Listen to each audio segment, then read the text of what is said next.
नमस्कार साथियों, Amit Ayush mind vision YouTube channel के एक नए एपिसोड में एक बार फिर से आपका स्वागत है। जैसा कि हमने आपको अपने पिछले एपिसोड में बताया था कि अगर हमें मानसिक समस्याओं को एक आम जनता के लिए समझना हो तो इसे मोटे तौर पे दो अलग अलग कैटेगरी में बांटा जाता है। एक होती है साइकोसिस, जिसके बारे में संक्षिप्त चर्चा हम पिछले एपिसोड में कर चुके हैं, और एक दूसरी बड़ी समस्याओं का जो समूह होता है उसे न्यूरोसिस के नाम से जाना जाता है। साथियों, अक्सर आप सबों ने में बहुत सारे लोगों ने इस शब्द को सुना होगा, लेकिन सुनने के बाद भी मन में कई तरह की अस्पष्टता होगी, क्योंकि कई लोग इसको अलग अलग तरीके से इसकी व्याख्या करते हैं। आज हम लोग एक संक्षिप्त चर्चा करेंगे कि आखिर न्यूरोसिस क्या है और कैसे इसके लक्षणों को पहचाना जा सकता है। साथियों, न्यूरोसिस एक विभिन्न तरह की मानसिक बीमारियों का एक समूह है। जैसे कि बुखार लक्षण होता है, बहुत सारे इन्फेक्शंस के कारणों के में बुखार एक लक्षण की तरह प्रकट होता है, वैसे ही मानसिक समस्याओं में से बहुत सारी मानसिक समस्याओं में जो कुछ कॉमन लक्षण आते हैं वो एक समूह के तौर पे उसे न्यूरोसिस के नाम से जाना जाता है। अब न्यूरोसिस होता क्या है?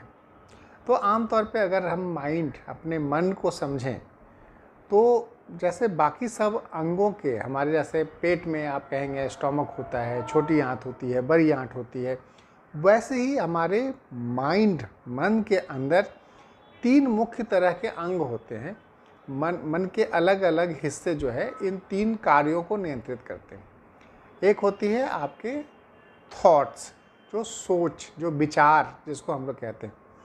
दूसरी होती है इमोशन, आपका भाव, और तीसरा होता है आपका व्यवहार। तो ये समझिए कि थॉट्स, इमोशंस और बिहेवियर, आपके सोच, आपके व्यवहार और आपके भाव, ये तीनों एक दूसरे से जुड़ी होती है। हमारे मन के अलग अलग हिस्से, ब्रेन के अलग अलग हिस्से में इन तीनों को नियंत्रित करने के कुछ कुछ न्यूरॉन्स होते हैं, और ये तीनों एक दूसरे से जुड़े होते हैं अलग अलग चैनलों से। थॉट्स के कनेक्शंस इमोशंस से, इमोशंस के कनेक्शंस बिहेवियर से, बिहेवियर के कनेक्शंस थॉट्स से, इस तरह से सभी एक दूसरे से जुड़े होते हैं। तो उदाहरण के तौर पे अगर आप ये समझें कि जब भी आप कुछ सोचते हैं, जैसे उदाहरण के तौर पे फ़र्ज़ करिए कि आप सोचते हैं कि आज रविवार है, आज छुट्टी का दिन है, आज काम नहीं करना है, तो ये जब सोच आती है तो इसके साथ साथ एक आपकी फीलिंग्स आती है, वो आज छुट्टी का दिन है, अच्छा फीलिंग आता है, इमोशंस आपके हैप्पी हो गए। और फिर बिहेवियर, जब आप अच्छा फील करेंगे तो बिहेवियर में बदलाव आएगा। अच्छा चलो आज रिलैक्स करते हैं, आज सोते हैं, अच्छा चलो आज दोस्तों के साथ दोस्तों के यहाँ हो आते हैं, अच्छा चलो आज पार्क घुमाते हैं। तो फिर व्यवहार में आपके बदलाव आ गया, और फिर जब ये व्यवहार में बदलाव आया तो फिर थॉट्स जनरेट होंगे कि अच्छा अब अगली संडे को ये करेंगे। कहने का मतलब ये जो तीनों चीज़ें हैं, सोच, इमोशंस और व्यवहार, ये तीनों एक दूसरे से जुड़े हुए होते हैं। उदाहरण के तौर पे अगर हम इमोशंस की बात करें कि किसी ने आपकी बहुत तारीफ़ कर दी, वाह आप तो बहुत अच्छा काम करते हैं, जब आपकी तो अच्छी फीलिंग्स आने लगती है आपको। जब अच्छी फीलिंग्स आती है तो आपको अपने बारे में अच्छी सोच आती है कि मैं सक्षम हूँ तभी लोग मेरी तारीफ़ कर रहे हैं। तो इमोशंस अच्छे मिले तो आपको थॉट्स अच्छे आने लगे, फिर आपका व्यवहार और अच्छा होगा कि मुझे और अच्छी तरीके से काम करनी है तो मुझे और वाहवाही मिलेगी, और इससे फिर आपको अब अपने बारे में एक अच्छी फीलिंग आती है। तो सामान्यतया जो तीनों अंग हैं आपके थॉट्स, इमोशंस, बिहेवियर एक दूसरे से मिल के काम करते हैं। लेकिन जब बीमारी की अवस्था आती है तो किसी न किसी एक अंग में, या तो आपके सोच में, या तो आपके इमोशंस में, या तो आपके व्यवहार में बीमारी के लक्षण आरंभिक रूप में दिखने शुरू हो जाते हैं। अब आप समझेंगे कि भी सोच की भी बीमारी हो सकती है, क्योंकि अक्सर जब आप स्वस्थ होते हैं तो आपकी सारी की सारी सोच आपके नियंत्रण में होती है। आप जो चाहें जब चाहें अपने सोच को दोहरा सकते हैं। आपका मन किया फिल्म के बारे में सोचने का, आपने फिल्म के बारे में सोच लिया। आपका मन किया खेल के बारे में सोचने का, तो आप पीछे पलट के चले गए, अभी के खेल के बारे में सोच रहे हैं, आगे के खेल के बारे में सोच रहे हैं। आपका मन राजनीति के बारे में सोचने का किया, आप तुरंत से दिमाग। जब आप स्वस्थ होते हैं तो आपका सोच पूरी तरीके से आपके नियंत्रण में होता है। ये जो चाहे आप सोचना चाहें न सोचें, ना सोचना चाहें, आराम दें, एक एक तरीका है जिसका आपका ब्रेन ने आपको उसको नियंत्रित करके रखा है। लेकिन जब आप बीमार हो जाते हैं, जब आपकी बीमारियां आने शुरू हो जाती है, तो सोच पे आपका नियंत्रण धीरे धीरे करके खत्म होने लगता है। और एक भी बड़ी ही कठिन परिस्थिति है, बड़ी ही गंभीर समस्या होती है कि आप अगर सोचना चाहें, तो उदाहरण के तौर पे अगर हम सोच के अलग अलग परेशानियों के बारे में अगर विस्तृत संक्षिप्त चर्चा करें, तो एक तो हो सकती है कि आपकी सोच जो है वो बिल्कुल स्लो हो जाए। और हम सब जानते हैं कि कोई भी समस्या हो, रोज़मर्रा की कोई भी काम हो, वो उसकी प्रॉब्लम को सॉल्व करने के लिए सोच की ज़रूरत है। उदाहरण के तौर पे आप सुबह उठते हैं, आपको ब्रश करना है, तो आप सोचेंगे अच्छा उठेंगे तो फिर टॉयलेट जाएंगे, उसके बाद ब्रश करना है, ब्रश करेंगे 5 मिनट में कर लेंगे। मतलब आपका दिमाग एक सोचता है, फिर आपके व्यवहार में बदलाव आता है, फिर आप उस काम को अंजाम देते हैं। और इसकी एक शैली है कि आपके सोच ने तुरंत से सोच लिया और फिर आपके शरीर ने व्यवहार के रूप में उसको काम को अंजाम दिया। लेकिन अगर आप फर्ज करिए कि आपकी सोच ही धीमी हो जाए, या आप सोच ही ना पाएं, या आप धीमे धीमे सोच पाएं, तो ये कितनी डरावनी स्थिति होगी। एक विद्यार्थी अगर वो पढ़ने जा रहा है और वो एक प्रॉब्लम के एक स्टेप को सॉल्व कर रहा है, उसके अगले स्टेप उसको समझ में ही नहीं आ रहा है, तो कितनी डरावनी स्थिति होगी। एक गृहिणी खाना बना रही हैं, अब खाना बनाने में सब्जी काट के डाल दिया आपने कढ़ाई में, उसके बाद आपको सोच ही नहीं आ रही है कि इस पे सब्जी में आगे में नमक देना है या हल्दी देना है या मसाला देना है। अब आपकी सोच अटक गई, तो आप बिल्कुल कंफ्यूज हैं। तो जब सोच धीमी हो जाती है तो ऐसा लगता है मानो आपको कुछ याद नहीं आ रहा, आप सब कुछ भूल गए हैं, आपका ब्रेन काम ही नहीं कर रहा है। एक बड़ी ही डरावनी स्थिति होती है। और जब ऐसी सोच स्लो होगी तो स्वाभाविक रूप से आपके भावनात्मक बदलाव भी उसी तरीके से होंगे। आपको घबराहट होने लग सकती है, आपको बेचैनी हो सकती है, आप अपने आप में दुखी हो सकते हैं, और फिर व्यवहार में भी उसी तरह से बदलाव होगी कि अगर मुझसे पढ़ाई नहीं हो रहा है तो मैं क्यों पढूं, मैं वो काम करूं शायद जहां मेरा दिमाग लग जाए। गृहिणी कहेंगी अगर मुझसे खाना नहीं बन रहा है तो मैं क्या करूं, मुझे समझ में नहीं आ रहा, वो लेट जाएंगी।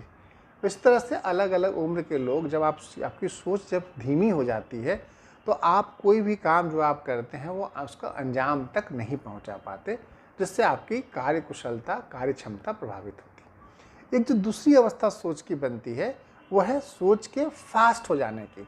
आमतौर पर आपके पास कोई भी समस्या आती है रोज़मर्रा के जीवन में, आपको सब्जी लाने जाना हो, आपको काम पे जाना हो, आपको कोई विद्यार्थी हैं तो आपके कोई प्रॉब्लम सॉल्व करने हो, अनेकों समस्या हमारे दिन में रोज़ आते रहती हैं। और अक्सर एक इसकी रफ्तार है कि अब आपने सोचा और एक शैली है कि अब इसके बाद ये, इसके बाद ये, इसके बाद ये, इसके बाद ये, स्टेप्स है। लेकिन जब आप बीमार होते हैं तो सोच ठहरती ही नहीं है। अभी आपने इस प्रॉब्लम को सॉल्व करने के बारे में सोचा, 1-2 लाइन के बाद दिमाग कहीं और भटक गया, कुछ और सोच आने लगा। आपने उस सोच को कुछ दूर तक सोचा, फिर एक नई सोच आ गई, फिर दिमाग उधर भटक गया। मानो आपका ब्रेन का मशीन जो है बिल्कुल फास्ट तरीके से घूम रहा है, कभी इधर कभी उधर कभी उधर, और आप कोई भी प्रॉब्लम को सॉल्व नहीं कर पा रहे हैं। ना आपसे प्रॉब्लम सॉल्व हो रही है, ना आपके अपने काम निपटा पा रहे हैं, और आप उसमें बिल्कुल परेशान हो जाते हैं। और इसके साथ साथ आपकी इमोशंस की प्रॉब्लम आने लगती है, फिर घबराहट बेचैनी जैसे प्रतीत होने लगेंगे लक्षण, और व्यवहार में भी आपकी दिक्कत आने लगेगी। आपको समझ में नहीं आएगा कि क्या करें क्या ना करें, क्योंकि सोच टिकाऊ नहीं। तो ये तो हो गई सोच की रफ्तार की समस्या, जो न्यूरोसिस का एक हिस्सा होता है।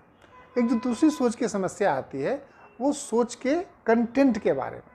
आमतौर पर जब आप स्वस्थ होते हैं तो आपका अतीत को आप अतीत की तरह देखते हैं, अपने वर्तमान को आप देख सकते हैं, और भविष्य के बारे में आप सोच सकते हैं।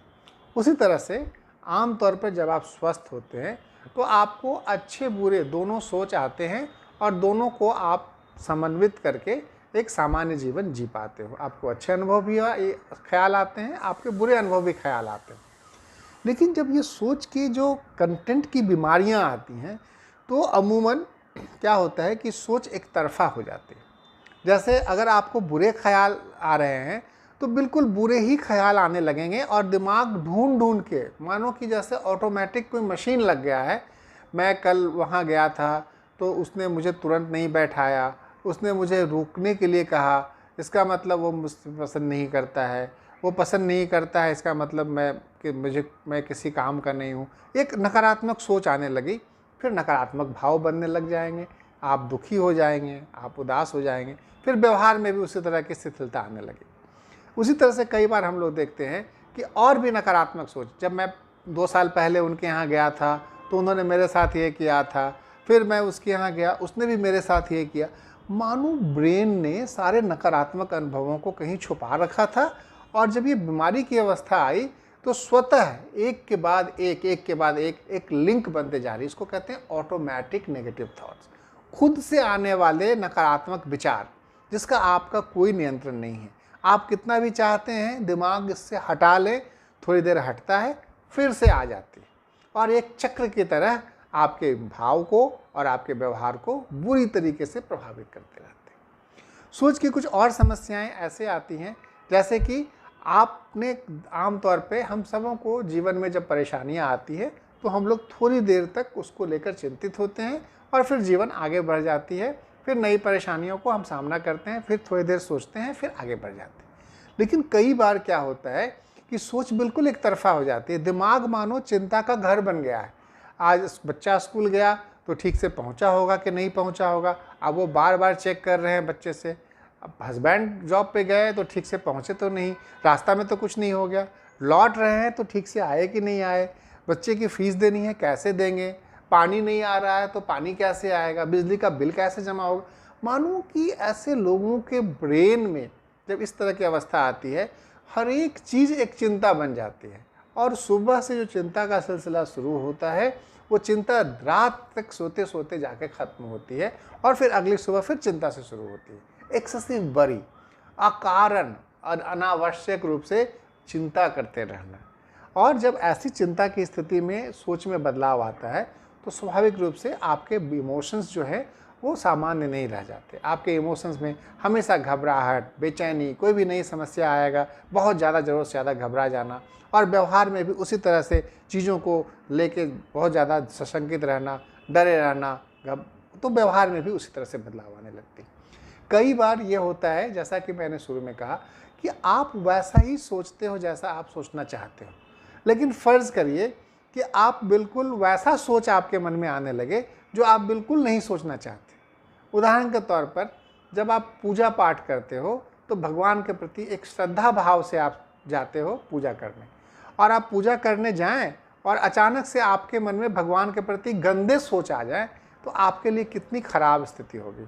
आपने फूल चढ़ाया, आपके दिमाग में आया कि मैंने फूल नहीं चढ़ा के मैंने थूक तो नहीं दिया, और आप इस सोच से जैसे ही निकलते हैं घबरा जाते हैं कि कहीं भगवान बुरा तो नहीं मान जाएंगे, कि फिर दूसरा सोच आ जाता है कि कहीं हमसे ये फूल सीधा नहीं होकर टेढ़ा तो नहीं रखा गया। अब आप उस सोच को हटाने की कोशिश करते हैं, चूँकि आप घबराए होते हैं, फिर एक नई सोच आ जाती है। अब आप इस सोच को हटाते जाएंगे, नई नई सोच आती जाएगी। मानो सोच एक ऑटो ड्राइव में चली गई है, वो एक आप हटाते हो दूसरे खराब सोच आने लगते हैं। जो आदमी साफ सफाई पसंद करता है, अब उसको ये सोच आने लगे कि कोई आदमी आया है, वो अपने साथ सारी गंदगी लेके आ गया, अब तो मुझे पूरे घर को साफ करना पड़ेगा। आपने एक बार कर दिया, अब ये सिलसिला बढ़ते बढ़ते हर एक आपके हेल्प जो भी करते हैं आपके घर में, कोई अगर मेड आती है या आपके कोई मिलने वाले आते हैं, यही नहीं, ये सिलसिला बढ़ते बढ़ते ऐसा हो जाता है कि अगर आपने किसी कुरूप व्यक्ति को देख लिया तो आपके मन में डर आता है कहीं मुझे भी तो नहीं हो जाएगा, कि मेरे बगल से गुजरा है कहीं वो सट गया तो मुझे तो कोई बीमारी नहीं हो जाएगी। अब उस चक्कर में ये सोच जो इतनी परेशान करती है कि घबराहट, बेचैनी होना स्वाभाविक है, और व्यवहार क्या आएगा कि कैसे मैं अपने आप को बचा लूँ, कैसे मैं अपने आप को साफ रखूँ। फिर ये साफ सफाई का जो सिलसिला शुरू होता है कि लगातार थमने का नाम नहीं लेता, और दिमाग ढूंढ ढूंढ कर एक चेन बना लेता है, जो शुरुआत में हल्की फुल्की होती है, जो बढ़ते बढ़ते इतना ज़्यादा हो जाता है कि व्यक्ति को खुद के लिए तो दिक्कत होती ही है, वो सारे घर वालों को भी ये चाहते हैं कि वैसे ही रहें जैसे ये रहना चाहते हैं। तो इस तरह की जब सोच आती है तो एक एक सोच की बीमारी हो जाती है, और जिसको होती है उसके लिए ये बहुत ही कठिन स्थिति होती है, और जिनको नहीं होती है उनके लिए समझ पाना बड़ा मुश्किल हो जाता है। तो कहने का मतलब साथियों कि जो न्यूरोसिस की जो बीमारियां हैं उसका एक बहुत बड़ा हिस्सा सोच की गड़बड़ी से होती है। जैसा मैंने कहा, सोच या तो धीमा हो जाए या सोच फास्ट हो जाए। दूसरा, या तो सोच बिल्कुल एक तरफा होने लगे, बिल्कुल नकारात्मक ही, आप हटाते जाओ फिर नकारात्मक सोच, जैसे आपने कोई अपराध किया हो। तीसरी श्रेणी, जैसे मैंने बताया कि सोच बिल्कुल ही एकदम एक तरफा, चिंता वाला आ रहा है तो दिन रात हर एक छोटी छोटी बात का चिंता कर रहे हो, या फिर ऐसा सोच कि बिल्कुल जैसे कि आप ना सोचना चाहें वो बात आने लगे दिमाग में। तो इस तरह की सोच की बीमारियां होती हैं। दूसरी जो चीज़ें आती है सोच में, कई बार आपका सोच, जैसे आपके साथ कोई सदमा हुआ हो, कोई हादसा हुआ हो, और दिमाग वो ऐसे व्यवहार करने लगता है, इतने ख्याल आने लगते हैं कि मानो वो हादसा 2 साल पहले हुआ हो, और आप हर एक आपके गतिविधि में, उदाहरण के तौर पे आपने किसी को रोड ट्रैफिक एक्सीडेंट में देख लिया, आप जा रहे थे, आपने देखा कि कोई गाड़ी बगल से आई, किसी को कुचल दिया। अब वो चित्र आपके दिमाग में इस तरह से सजीव है कि 2 साल बाद भी आप अगर न्यूज़ पढ़ लेते हैं तो आपके दिमाग में वो चित्र बिल्कुल सजीव हो जाता है। आप घबरा जाते हैं, आपको रोड पे जाने में डर लगता है। आप सोते हो तब भी सपना में उसी तरह की चीज़ें आने लग रही हैं। आप इसके चलते आप बाहर जाने से डर रहे हो, आप अखबार पढ़ने से डर रहे हो, आपको नींद की दिक्कत आ रही है, और आप ऐसे जी रहे हो जैसे कि 2 साल, मानो 2 साल नहीं, कल ही की बात है, और आप इसके चलते आपकी रोज़मर्रा की ज़िंदगी पूरी तरीके से प्रभावित होने लगती है।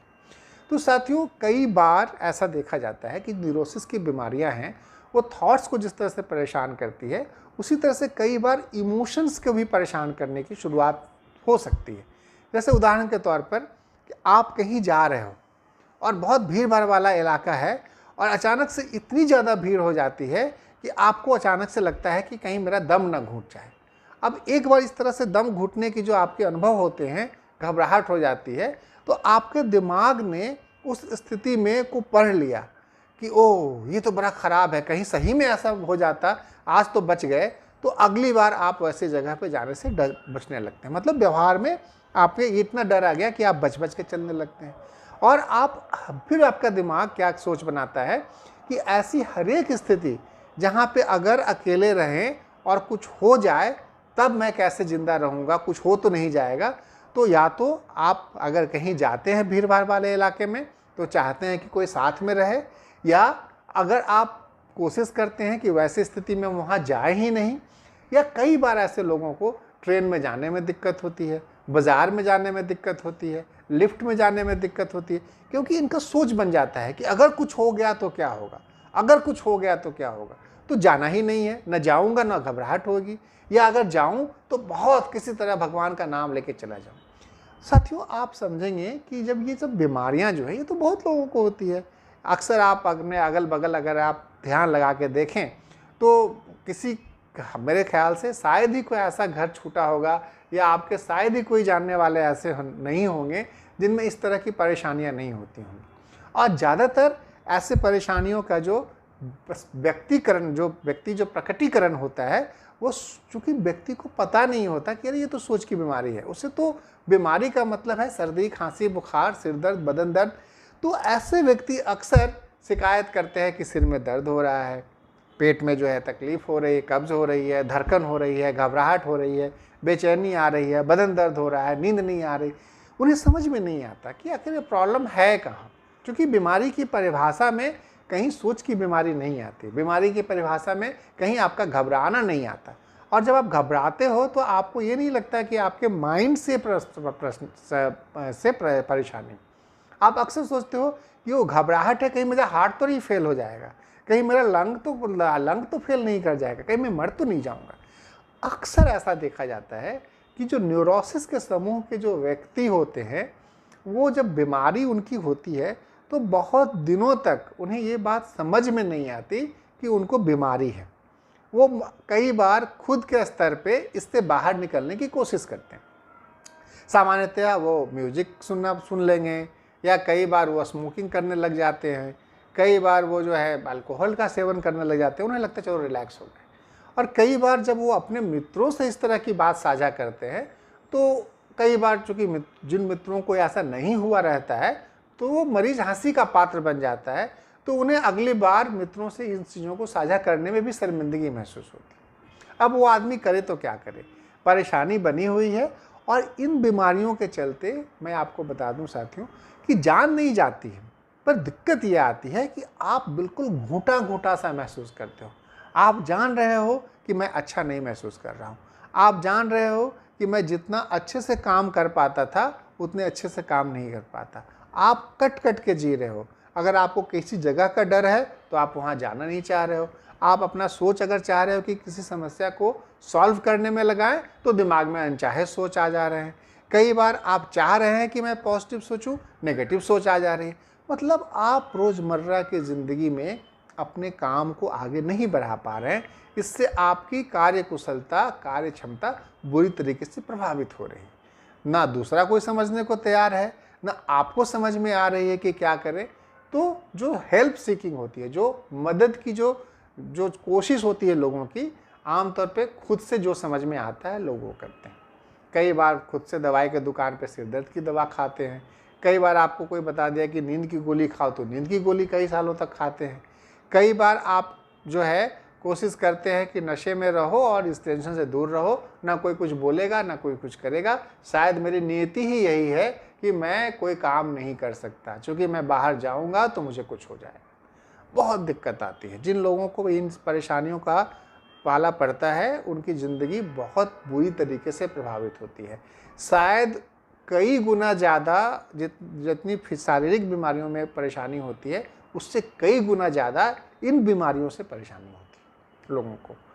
तो साथियों, अंततः होता क्या है कि जब आप थक हार जाते हो तो फिर आपको लगता है कि डॉक्टर के पास जाएं, क्योंकि कहीं भी इस तरह की परेशानियाँ देखने में ऐसी नहीं लगती कि व्यक्ति जैसे मानसिक रूप से बीमार हो। वो एक सामान्य व्यक्ति की तरह होता है, जैसे हम आप बात कर रहे हैं वैसे होते हैं।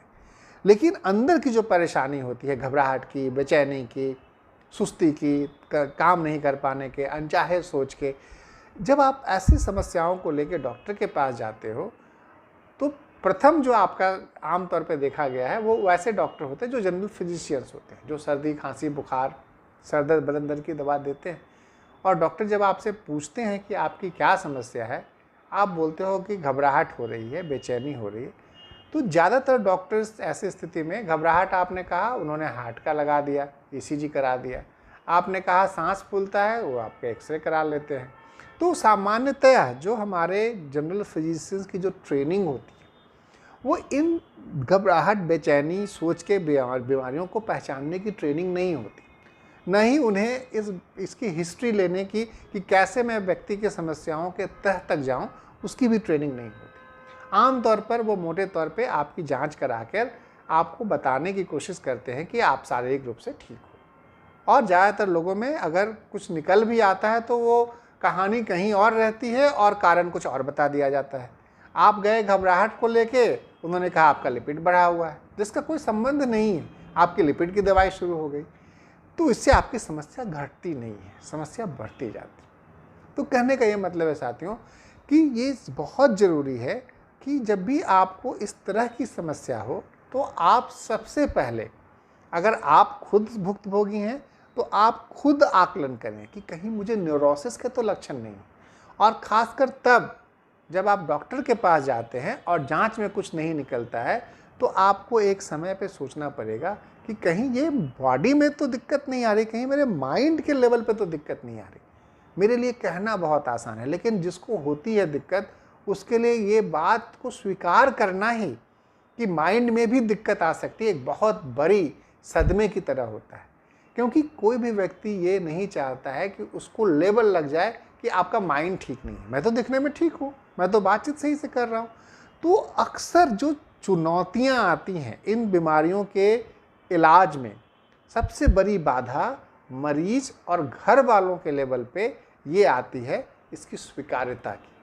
अगर आपके फिजिशियन आपको जांच के आप ये बोलते हैं कि आप एक बार मनोचिकित्सक से मिल लें, तो आप फिजिशियन से ही 4 बार पूछते मुझे क्या हुआ, मुझे तो घबराहट बेचैनी की दवा समस्या है, मैं पागल हो गया हूँ। साथियों, ये समस्या है बहुत बड़ी। एक बहुत बड़ा समूह हमारे यहाँ इसलिए अपनी जीवन की जो दिशा और दशा को प्राप्त नहीं कर पाते, जो उनकी क्षमता है उसको हासिल नहीं कर पाते, क्योंकि वो मानसिक रोग विशेषज्ञ के पास जाने से कतराते हैं। वो इस बात को स्वीकार करने से डरते हैं कि ये बीमारियां उनको हो सकती है। जबकि आपको जान के आश्चर्य होगा कि जो भारत सरकार के अपने आंकड़े कहते हैं कि तकरीबन 100 में से हर एक 100 लोगों में से 5-6 लोगों को न्यूरोसिस, अलग अलग तरह के न्यूरोसिस की समस्या है।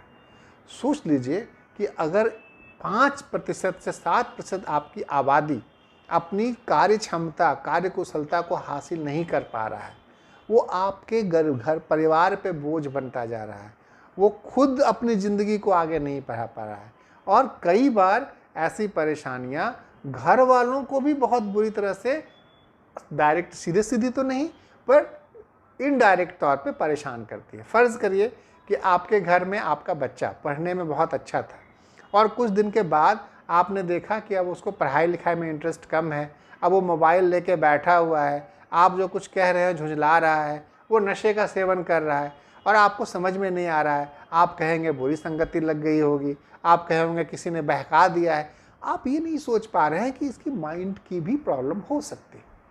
फ़र्ज़ करिए कि आपके घर में कोई फीमेल है और अच्छा से काम करती थी, घर गृहस्थी बहुत अच्छे से चलाती थी, अब वो सर पकड़ के बैठी हुई है, बोल रहे हमको हदस हो जाता है, हमको घबराहट हो जाता है, हम किसी का ख़राब नहीं सुन सकते, मुझसे काम नहीं होगा। अक्सर ऐसी स्थितियों में क्या होता है, घर की जो सास होती हैं वो सीधे देती हैं ताना बाना बहू को कि इसको काम करने का मन नहीं है, इसको मायके जाने का मन है, ये नौटंकी कर रही है। अक्सर साथियों दिक्कत इस बात की आती है कि जो न्यूरोसिस की समस्याएं होती है उसमें व्यक्ति बाहर से तो देखने में सामान्य लगता है, अब वो अंदर अंदर घुटन महसूस कर रहा है, उसका दिमाग सोच नहीं पा रहा है, सोच भी पा रहा है तो सही से सोच नहीं पा रहा है, उसके भाव बिल्कुल घबराहट बेचैनी वाले हैं, उनका व्यवहार बिल्कुल सुस्त जैसा हो गया है, उन्हें समझ नहीं पा रहे हैं वो क्या करें, अब दूसरे लोग समझ नहीं पा रहे हैं। और ऐसी स्थिति में जो जानकारी का अभाव है मरीज के लेवल पे, घर वालों के लेवल पे और कई बार आपके उन डॉक्टर्स के लेवल पे भी जिनके पास आप जाते हैं, ये तीनों मिला के समस्या को कई तरीके से प्रभावित करते हैं। एक तो इलाज, बीमारी की पहचान नहीं हो पाती, दूसरी अगर पहचान हो भी गई, आपको बताया गया कि आप मनोचिकित्सक से मिलने, तो आप बोलते हैं नहीं मैं नींद की गोली खा के रह लूँगा, मैं नहीं मिलूँगा, मैं काम नहीं करूँगा, मैं साइकाट्रिस्ट के पास नहीं जाऊँगा। तीसरी, अगर आप गए भी तो आप इतना देर करके जाते हैं कि बीमारी काफ़ी गहरी अपनी जड़ जमा ली होती है और चुनौतियाँ मनोचिकित्सक की, मनोवैज्ञानिक की, साइकोलॉजिस्ट की कई गुना बढ़ जाती है। साथियों, आज के एपिसोड का मकसद यही है कि जिस तरह से साइकोसिस की पहचान बहुत ज़रूरी है, जैसा पिछले एपिसोड में मैंने चर्चा किया था, उसी तरह से न्यूरोसिस इतनी कॉमन बीमारी है, इतनी आम बीमारी है कि आंकड़े कहते हैं कि जो जनरल प्रैक्टिशनर्स के यहाँ हर एक 10 में से 3-4 पेशेंट वो न्यूरोसिस के होते हैं। उनकी या तो पहचान नहीं हो पाती या पहचान होती है तो भी आधे अधूरा इलाज बहुत सालों तक चलता रहता है, जिससे मरीज की रिकवरी नहीं हो पाती।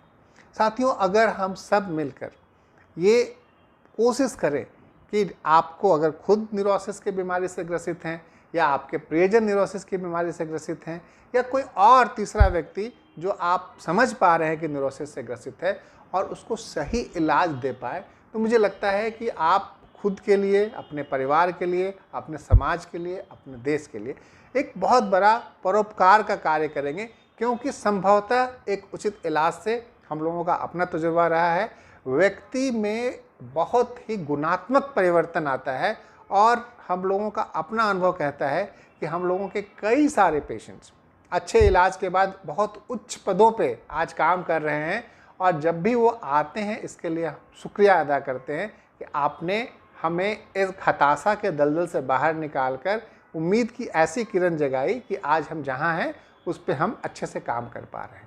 साथियों, न्यूरोसिस के जो मरीज होते हैं वो ब्रेन उनमें कई सारे लोगों के ब्रेन बहुत अच्छे होते हैं, क्योंकि जहाँ ब्रेन में कुछ अनियमितता होती है वही ब्रेन कई बार बहुत क्रिएटिव भी होता है।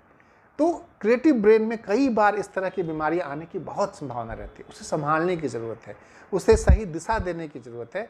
आइए हम सब मिलकर आज ये कोशिश करें कि हमें जब भी इस तरह के मरीज मिले तो उनको दुत्कारे नहीं, उनकी समस्याओं को समझने की कोशिश करें एक दोस्त की भांति, और जहाँ तक हो सके उनका हौसला अफजाई करके उनका उचित मार्गदर्शन करें, ताकि वो अपने जीवन में उनकी जो भी क्षमता है उसको प्राप्त कर सके।